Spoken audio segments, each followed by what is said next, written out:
नमस्कार, मैं हूं संजय किशोर। हमारे दौर के महानतम टेनिस खिलाड़ियों में से एक रोजर फेडरर अपना आखिरी टूर्नामेंट खेलने जा रहे हैं। 20 ग्रैंड स्लैम उनके नाम है और ग्रैंड स्लैम में सबसे ज्यादा मैचेस जीतने का रिकॉर्ड भी उन्हीं के नाम है। लिवर कप और रोजर फेडरर के बारे में बातचीत करने के लिए हमारे साथ पूर्व टेनिस खिलाड़ी गौरव नाटेकर मौजूद हैं। गौरव, टीवी पर आपका स्वागत है। क्या हम मान सकते हैं कि फेडरर हमारे दौर के महानतम खिलाड़ी हैं? हालांकि उन्होंने ग्रैंड स्लैम राफेल नडाल और जोकोविच से कम जीते हैं, लेकिन क्या हम मान सकते हैं कि वो महानतम खिलाड़ी हैं? ये सवाल काफी कठिन है।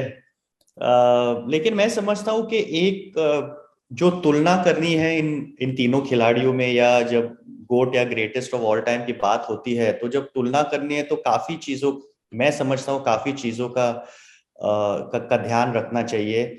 स्टैटिस्टिक्स और जो रिकॉर्ड है वो तो एक है, लेकिन जिस तरह का एक इम्पैक्ट या जिस तरह का इन्फ्लुएंस रहा है एक खिलाड़ी का, वो भी बहुत मायने रखता है। और मैं समझता हूँ, हालांकि नडाल के पास 22 ग्रैंड स्लैम है, जोकोविच के पास 20 है, फेडरर के पास 20 है। फेडरर तीनों में से पहले है जिन्होंने अपनी रिटायरमेंट अनाउंस की है, और ये तो काफी दिनों से चल रहा था।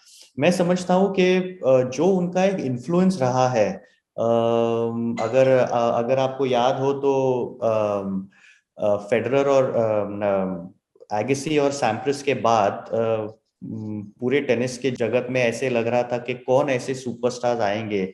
और उसके बाद जब फेडरर आए थे, और जिस तरह से उन्होंने एक धमाका किया था अपने स्टाइल में, अपनी अदा, अपना एक जो क्लास है, टेम्परामेंट है अपने गेम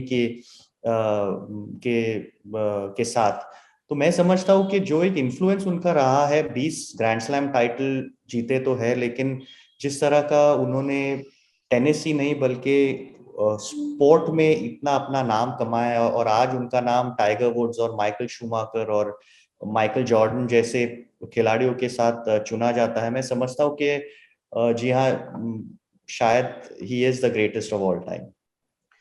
अच्छा, उन्होंने क्ले कोर्ट की अगर हम बात करें तो फ्रेंच ओपन उन्होंने सिर्फ एक बार जीता था, तो क्ले कोर्ट पर थोड़ा वो राफेल नडाल से थोड़ा पिछड़ जाते हैं। आप मानते हैं इस बात को?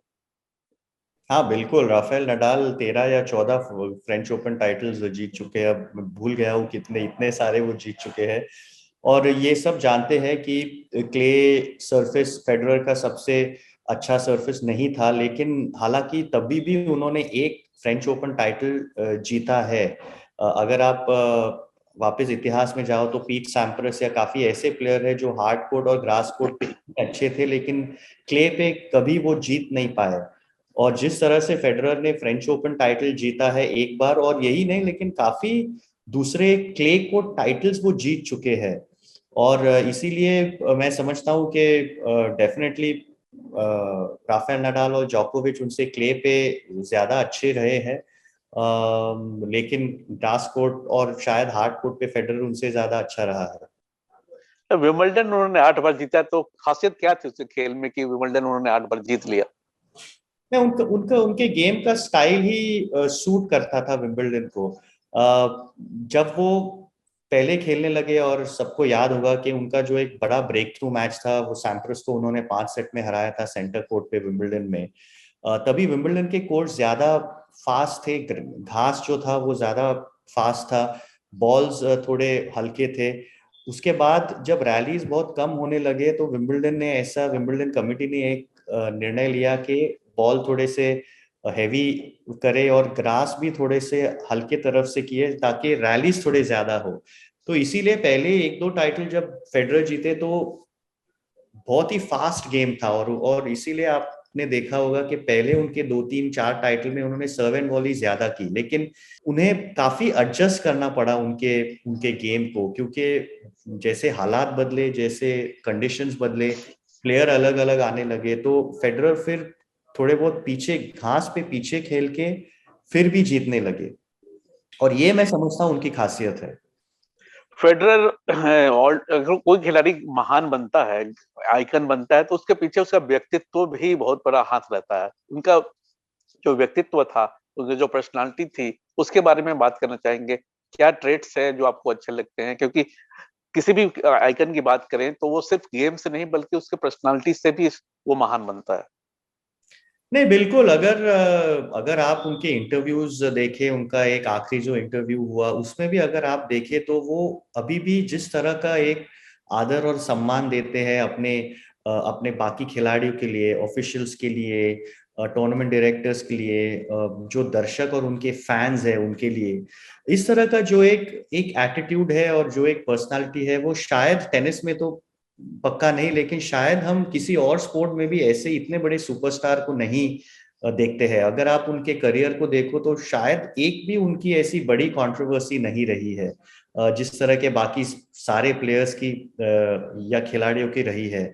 और जिस तरह का उनका एक ग्रेस था, उनका कंपोजर था, उनकी एक अदा या स्टाइल थी, या उनके गेम की अदा, या उनके जो एक क्लोथिंग या उनके बात करने की अदा, और जिस तरह का वो रिस्पेक्ट देते थे बाकी लोगों के लिए, मेरे ख्याल से वो इतने बड़े सुपरस्टार और इतने बड़े अचीवर के लिए हम बहुत कम देखते हैं। और मैं समझता हूँ यही उनकी एक खूबियत है और इसीलिए वो इतने पॉपुलर है। आखिरी टूर्नामेंट खेल रहे हैं लेवर कप में, आप कितने उत्साहित हैं फेडरर को आखिरी बार खेलते हुए देखकर? और फेडरर ने कहा है कि वो टेनिस से जुड़ा रहना चाहते हैं, तो क्या आप किस तरह की रोल की उम्मीद कर रहे हैं उनसे आगे? नहीं, बिल्कुल। देखिए, काफी लोग अभी हम भी बात करें तो हम कह रहे हैं कि वो खेलते थे या उनकी पर्सनालिटी अच्छी थी नहीं, अच्छी है। उन्होंने साफ कह दिया है कि एटीपी टूर तो वो नहीं खेलेंगे, लेकिन एग्जीबिशन मैचेस खेलेंगे। और लेवर कप, देखिए, हम लोग सब जानते थे कि ये दिन कभी ना कभी आना तो था। मैं समझता हूँ पिछले एक या 1.5 साल में नडाल भी रिटायर हो गए, थोड़ी देर के बाद जोकोविच भी रिटायर हो गए। तो लेवर कप का जो एक एक फाइनल उनका मैच है, वो मैं समझता हूँ कि ये देखना होगा कि कितने दर्शक और वर्ल्ड वाइड ग्लोबल ऑडियंस कितनी रहेगी वो मैच देखने के लिए। शायद विश्व का रिकॉर्ड भी वो मैच तोड़ देगी। और अभी तो ऐसा लग रहा है कि नडाल के साथ वो डबल्स खेलेंगे, और वो भी एक एक तरह का ड्रीम टीम या एक ड्रीम मैच होगा। जो भी हो, काफी लोग मैच को जरूर देखेंगे। बहुत बहुत शुक्रिया। और आप इस मैच की कमेंट्री करेंगे, और इस मैच को, जो ऐतिहासिक मैच होने जा रहा है, फेडरर का आखिरी मैच होगा, इसको आप भारत में सोनी 10-1 पे और उसको सोनी लिव पर देख सकते हैं 23 से 25 सितंबर के बीच शाम 5 बजे से। बहुत बहुत शुक्रिया।